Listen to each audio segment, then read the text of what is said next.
Hello, नमस्कार दोस्तों। ज्ञान संचार बाय बीएसपी यूट्यूब चैनल पर हिंदी व्याकरण की क्लास में आपका हार्दिक स्वागत है, आपका हार्दिक अभिनंदन है। देखिए, हम क्रिया पढ़ रहे थे और क्रिया के अंदर हम कर्म के आधार पर क्रिया के प्रकार दो होते हैं, सकर्मक और अकर्मक। सकर्मक क्रिया और अकर्मक क्रिया हम अच्छे से अध्ययन कर चुके हैं और हमने ये भी सीखा था कि हम कैसे पहचान करें अकर्मक क्रिया कैसे होती है और सकर्मक क्रिया की हम कैसे जांच करें। आज हम दूसरा प्रकार आपके सामने लेकर के प्रस्तुत हैं।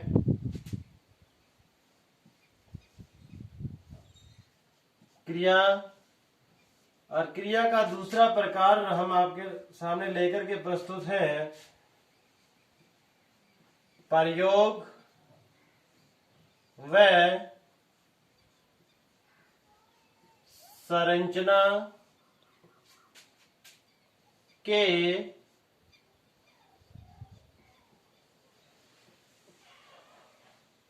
आधार पर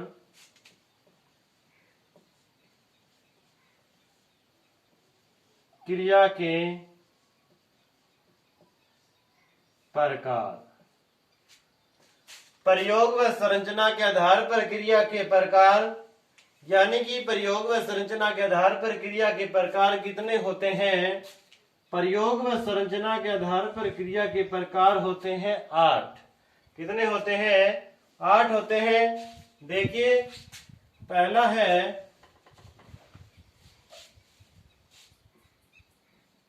सामान्य क्रिया,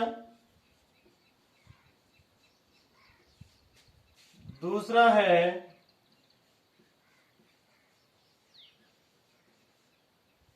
संयुक्त क्रिया,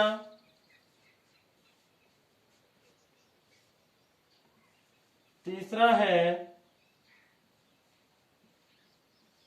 पूर्णकालिक क्रिया,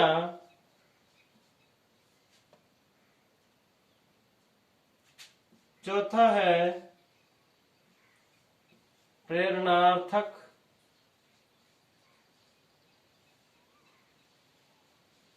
क्रिया, पांचवा है कृदंत क्रिया, छठा है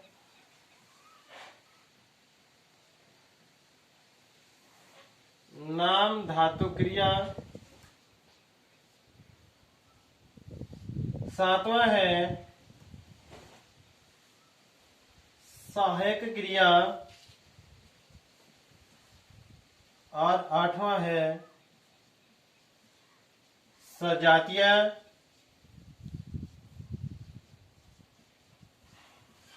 क्रिया। देखिए, प्रयोग व संरचना के आधार पर क्रिया के प्रकार 8 होते हैं और यदि आपसे पूछ लिया जाए संरचना के आधार पर क्रिया के प्रकार कितने होते हैं, तो संरचना के आधार पर क्रिया के प्रकार होते हैं 5। और यदि आपसे पूछ लिया जाए प्रयोग व संरचना के आधार पर क्रिया के प्रकार कितने होते हैं, वो होते हैं 8। देखिए, यानी 1 2 3 4 5 ये होते हैं। ये जो 5 हैं ये संरचना के आधार पर होते हैं। और यदि आपसे टोटल पूछे प्रयोग व संरचना के आधार पर वाक्य क्रिया के प्रकार कितने होते हैं, तो 8 होते हैं। और आपसे पूछ लिया जाए प्रयोग के आधार पर कितने होते हैं, सिर्फ प्रयोग के आधार पर पूछ लिया जाए तो प्रयोग के आधार पर क्रिया के प्रकार होते हैं 3 होते हैं। देखिए, इसी क्वेश्चन से, इसी लाइन से, इसी पंक्ति से 3 प्रकार के प्रश्न बन गए।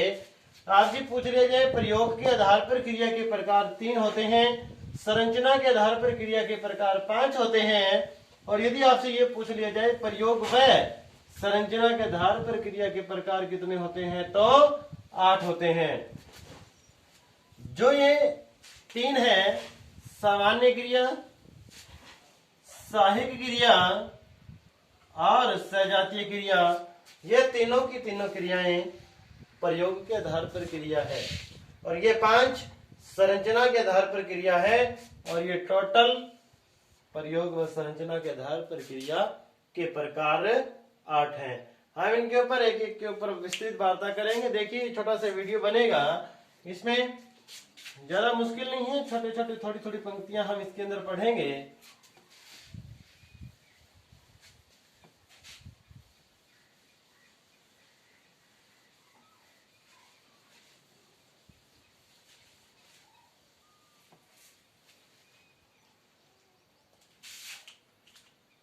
देखिए पहला है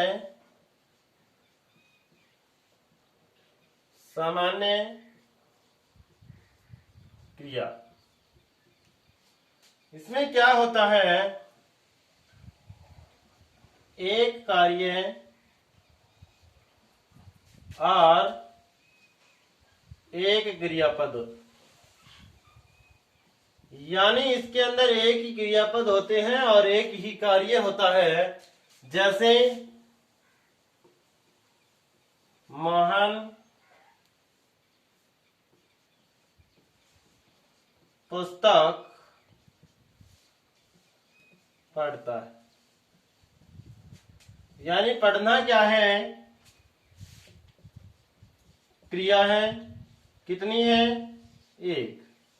पुस्तक क्या है, कार्य है, कितना है, एक। और ये है हमारा कर्ता, यानी कि जिसके अंदर एक कार्य हो और एक क्रियापद हो, वो क्रिया कौन सी होती है, सामान्य क्रिया होती है। कौन सी होती है, सामान्य क्रिया होती है। दूसरी देखिए संयुक्त क्रिया। संयुक्त क्रिया, संयुक्त क्रिया देखिए इसमें एक कार्य और 2 क्रियापद होंगे। इसमें क्या है, एक कार्य होगा और 2 क्रियापद होंगे। देखिए यहीं से लेते हैं हम, मोहन ने पाठ पढ़ लिया। मोहन ने पाठ पढ़ लिया। देखिए पढ़ना क्या है, क्रिया है, लेना क्या है, क्रिया है, पाठ क्या है, कार्य, क्योंकि पढ़ा क्या जा रहा है, पाठ। यानी कि कार्य कितना है, एक, क्रिया एक, ये यानी कि टोटल क्रिया कितनी है, 2। टोटल क्रिया कितनी है, 2। यानी कि जिसके अंदर 2 क्रियाएं हो और एक कार्य हो, वो कौन सी क्रिया कहलाती है, संयुक्त क्रिया कहलाती है। यानी एक कार्य 2 क्रियापद होंगे, 2 क्रियाएं हैं, एक पढ़ और एक लिया, यानी कि लेना, ये 2 क्रियाएं हैं। जिस वाक्य के अंदर एक कार्य और 2 क्रियापद आ जाए, वो क्रिया कहलाती है संयुक्त क्रिया। वो कौन सी होती है, संयुक्त क्रिया। हम तीसरी पढ़ेंगे,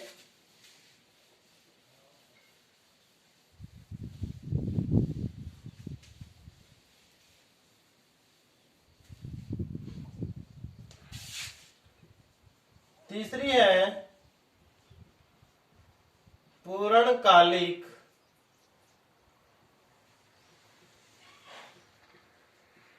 क्रिया। इसमें क्या है, 2 कार्य होंगे, 2 कार्य होंगे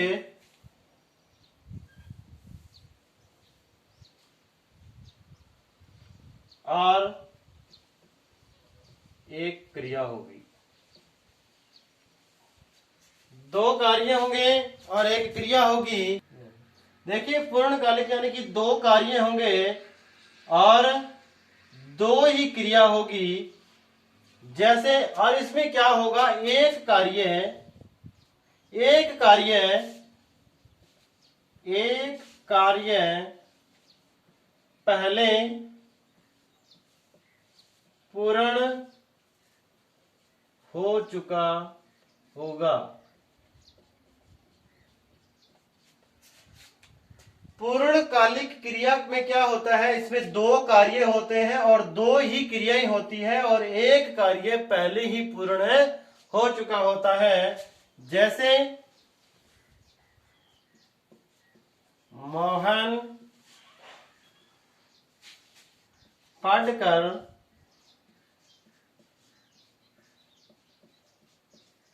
सो गया। मोहन पढ़कर सो गया, या ऐसे लिख लीजिए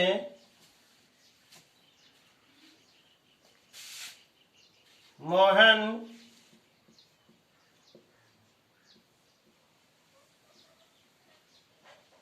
पुस्तक पढ़कर सो गया। देखिए, पढ़ना क्रिया है और सोना भी क्रिया है। पुस्तक कर्म है। देखिए, इसमें पहला कर्म क्या हो रहा है, पहला कार्य क्या हो रहा है, पुस्तक पढ़कर के पहला कार्य क्या पूर्ण हो गया कि उसने पहले पुस्तक पढ़ी। पुस्तक पढ़ करके, यानी कि पुस्तक पढ़ने का उसने कार्य क्या कर लिया, पूर्ण कार्य कर लिया। कौन सा, पुस्तक पढ़ना। और फिर बाद में क्या हो गया, सो गया। ये दूसरा कार्य है, यानी कि दूसरी क्रिया की कौन सी, सोना। और पहला कार्य उसने क्या किया, पुस्तक पढ़ी और पुस्तक पढ़ करके अपना कार्य पूर्ण किया। उसके बाद वो सो गया। उसके बाद क्या किया उसने, सो गया। इसलिए ये क्या हुआ, ये पहला कार्य क्या हो गया, पहला कार्य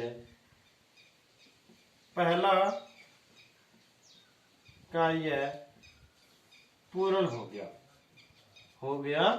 यानी पहला कार्य पूर्ण हो तो, और इसमें क्रियाएं दो होगी, पहला कार्य पूर्ण हो तो वो क्रिया कहलाती है पूर्णकालिक क्रिया। पूर्णकालिक क्रिया। देखिए, चौथी है प्रेरणार्थक क्रिया।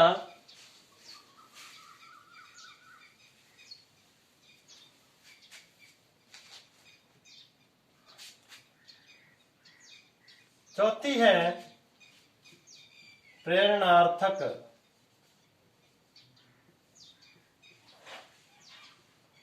क्रिया। प्रेरणार्थक क्रिया, इसमें दो कर्ता और एक कार्य होगा। इसमें दो कर्ता होंगे और एक कार्य होगा। इसमें से देखिए, एक कर्ता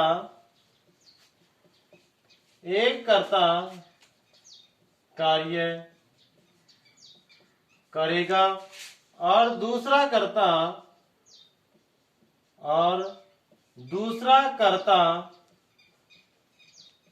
कार्य करवाएगा। इसमें जो कार्य होगा उसमें से एक कर्ता तो कार्य करेगा और दूसरा कार्य करवाएगा। इसको कहते हैं प्रेरणार्थक क्रिया। जैसे मां ने बेटी से भोजन बनवाया। इसके अंदर देखिए, मां ने बेटी से भोजन बनवाया। अब भोजन बनाया किसने, बेटी ने। भोजन बनाया किसने, बेटी ने। देखिए, इसमें कर्ता दो है, एक तो है मां और एक है बेटी। यानी कि भोजन बनाया किसने, बेटी ने बनाया। और भोजन बनवाया किसने, मां ने बनवाया। यानी बेटी ने भोजन बनाया, यानी कि कार्य कर कौन रहा है, बेटी कर रही है। कार्य करवा कौन रहा है, माँ करवा रही है, यानी कि जिस वाक्य के अंदर दो कर्ता हो और एक कर्ता कार्य कर रहा है और दूसरा कर्ता कार्य करवा रहा है, यानी दोनों में से कोई भी कर्ता कार्य करवाता है और एक कर्ता कार्य करता है, तो वो क्रिया कौन सी होती है? प्रेरणार्थक क्रिया होती है। वो क्रिया कौन सी होती है? प्रेरणार्थक क्रिया होती है। अब हम बात करेंगे कृदंत और नाम धातु क्रिया।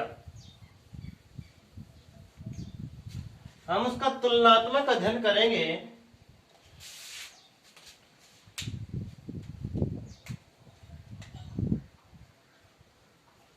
कृदंत क्रिया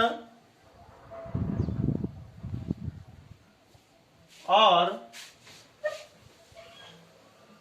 नाम धातु क्रिया।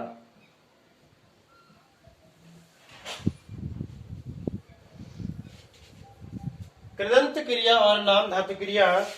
देखिए, हम विकारी शब्द पढ़ रहे हैं और विकारी शब्द चार होते हैं। ये हम अच्छे से वार्ता कर चुके हैं। क्या? एक होता है संज्ञा, एक होता है सर्वनाम और एक होता है विशेषण और एक होती है क्रिया। एक होती है क्रिया। देखिए, संज्ञा क्या होती है? दुनिया के सारे नाम। क्या? दुनिया के सारे नाम होते हैं। और सर्वनाम यानी कि संज्ञा के स्थान पर जो शब्द प्रयुक्त होते हैं वो भी क्या होते हैं? सर्वनाम, यानी कि ये इसका संबंध भी किससे? नाम से। और ये विशेषण क्या होता है? ये देखिए, इन दोनों की विशेषता बता रहे हैं, तो इनका संबंध भी किससे हुआ? नाम से। इनका संबंध भी किससे हुआ? नाम से। यानी इन तीनों का संबंध किससे हुआ? नाम से। किससे हुआ? नाम से हुआ। और क्रिया धातु यानी कि संस्कृत के मूल धातु यानी कि क्रिया का संबंध होता है धातु से। क्रिया का संबंध होता है धातु से। और जब धातु के साथ ना प्रत्यय लगता है और शब्द बन जाता है धातुना, और इसी को हम हिंदी व्याकरण में कहते हैं क्रिया। इसी को हम कहते हैं क्रिया। देखिए, मान लेते हैं चल धातु है और ना प्रत्यय लगा करके हम शब्द बनाएंगे चलना। चलना क्या है? क्रिया है। चलना क्या है? यदि मैं ये लिखूं चल के साथ कर प्रत्यय लगाऊं तो क्या हो जाएगा? चलकर। चल के साथ यदि मैं ता प्रत्यय लगाऊं तो चलता। चल के साथ मैं एगा प्रत्यय लगाऊं तो क्या आ जाएगा? चलेगा। क्या आएगा? चलेगा।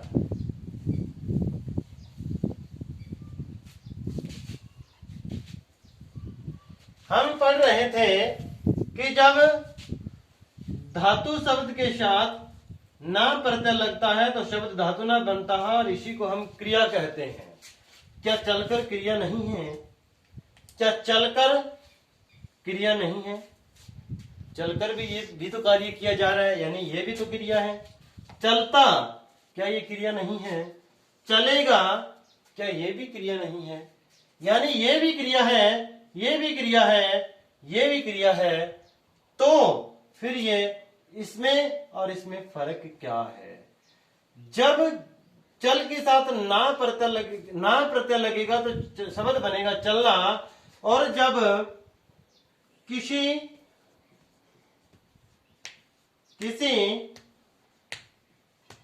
धातु के साथ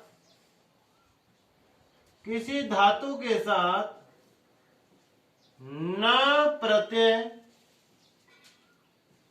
को छोड़कर अन्य प्रत्यय लगाकर अन्य प्रत्यय लगाया जाए, लगाने पर, ऐसे लिखिए, लगाने पर जो शब्द क्रिया बनता है, क्रिया बनता है, वह कृदंत क्रिया कहलाती है। क्रिया कहलाती है, कृदंत क्रिया कहलाती है। देखिए, इतनी बड़ी परिभाषा समझने की जरूरत नहीं है। ध्यान रखना कि हम किसी धातु के साथ ना प्रत्यय लगा रहे हैं तो वो क्रिया होगी। यदि किसी शब्द किसी धातु के साथ ना प्रत्यय छोड़कर के कोई अन्य प्रत्यय लगा दें, कोई अन्य प्रत्यय लगा दें और जो शब्द बनता है, और यदि वो शब्द क्रिया हो तो वो क्रिया कौन सी होती है? कृदंत क्रिया कहलाती है। वो क्रिया कौन सी होती है? कृदंत क्रिया कहलाती है। और देखें, जब किसी नाम के साथ हम प्रत्यय लगा करके लगा देते हैं और वो नाम, वो शब्द क्रिया का काम करना लग जाए तो वो क्रिया, वो शब्द नाम धातु क्रिया कहलाता है। जैसे चमक। अब मैं इसका ये कहूं चमकना या चमकाना। चमक एक शब्द है और इसके साथ ना प्रत्यय लगाने के बाद अब ये चमकना, ये क्रिया का काम कर रहा है। चमक शब्द है और चमकाना एक, ये दोनों शब्द एक क्रिया का कार्य कर रहे हैं, इसलिए ये कौन सी क्रिया हुई? नाम धातु क्रिया हुई। कौन सी हुई?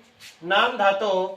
देखिए, और शब्द है रंग यानी रंगना या रंगाना। ये सर्वनाम शब्द लीजिए, अपना यानी अपनाना। यानी देखिए, इसका स्ट्रक्चर मैं आपके सामने लिख दूं। संज्ञा प्लस सर्वनाम विशेषण, इनके साथ यदि कोई प्रत्यय लग जाए, ध्यान से सुनना, संज्ञा सर्वनाम विशेषण के साथ यदि कोई प्रत्यय लग जाए और वो शब्द बनता है, यदि वो क्रिया का काम कर रहा है, वो क्रिया कहलाती है नाम धातु क्रिया। वो कौन सी क्रिया कहलाती है? नाम धातु। ये थी पांचवी, ये था छठा प्रकार। अब हम सातवां प्रकार पढ़ेंगे।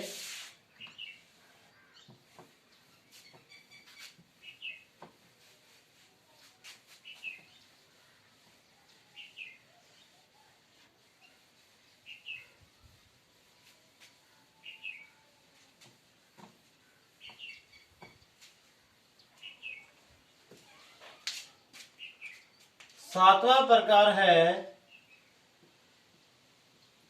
सहायक क्रिया। इंग्लिश में कहते हैं एचवी यानी कि हेल्पिंग वर्ब। ये क्रिया की सहायता करती है। ये क्या कार्य करती है? क्रिया की या किसी कार्य की सहायता करती है। देखिए, ये क्रिया की सहायता करती हैं। जैसे मोहन पुस्तक पढ़ रहा है। मोहन पुस्तक पढ़ रहा है। जो ये रहा है ये क्या है, ये सहायक क्रिया। ये क्या है, सहायक क्रिया है। और ये वाक्य में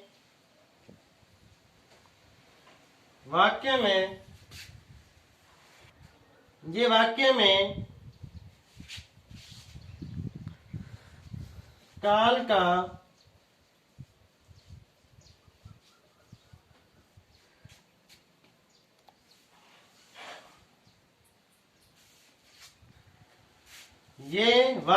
काल का परिचायक होती है।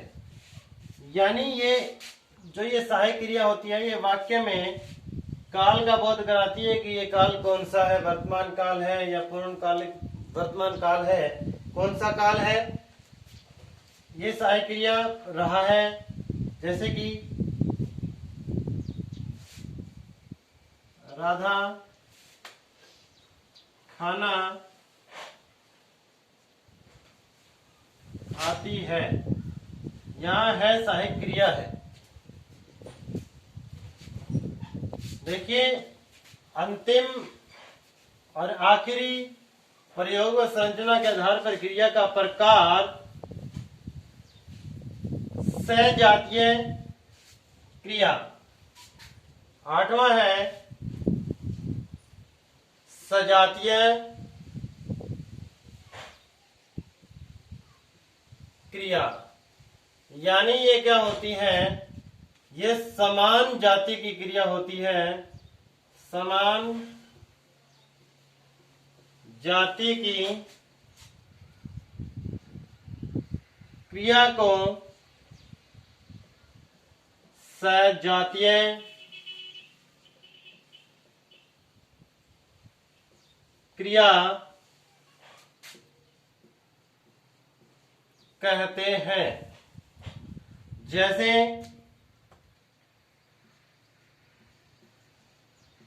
मोहन ने चढ़ाई चढ़ी। मोहन ने चढ़ाई चढ़ी। देखिए चढ़ाई और चढ़ी ये दोनों क्या है, समान है। यानी कि चढ़ धातु और यहां भी चढ़ है, इससे क्या प्रत्यय लगकर की क्रिया बनी है। भारत ने पाक से लड़ाई लड़ी यानी कि लड़ी। ये है सजातीय क्रिया। ये क्या है, सजातीय क्रिया। देखिए हमने विकारी शब्द चारों यानी कि संज्ञा, सर्वनाम, विशेषण और क्रिया का ये भाग हमने पूर्ण किया है। और इसमें एक क्रिया का प्रकार और बचता है, काल के आधार पर क्रिया के प्रकार। जब हम काल टॉपिक को पढ़ेंगे यानी कि टेंस जब हम पढ़ेंगे, टेंस यानी कि काल को जब हम पढ़ेंगे उस समय हम करेंगे काल के आधार पर क्रिया के प्रकार। एक दृष्टि से ये क्रिया का टॉपिक हमारा कंप्लीट हो चुका है और हम कल से अविकारी शब्दों के ऊपर वार्ता करेंगे। यानी कि कल हमारा टॉपिक होगा क्रिया विशेषण का। इस वीडियो में इतना ही। आपने ये वीडियो यहाँ तक देखी, आपका बहुत बहुत धन्यवाद। यदि ये वीडियो आपको अच्छे लगे इसको लाइक करना, शेयर करना, कमेंट करके जरूर बताना। ज्ञान संचार बाय बीएसपी यूट्यूब चैनल को आप सब्सक्राइब कर लें। आपका बहुत बहुत धन्यवाद। नमस्कार।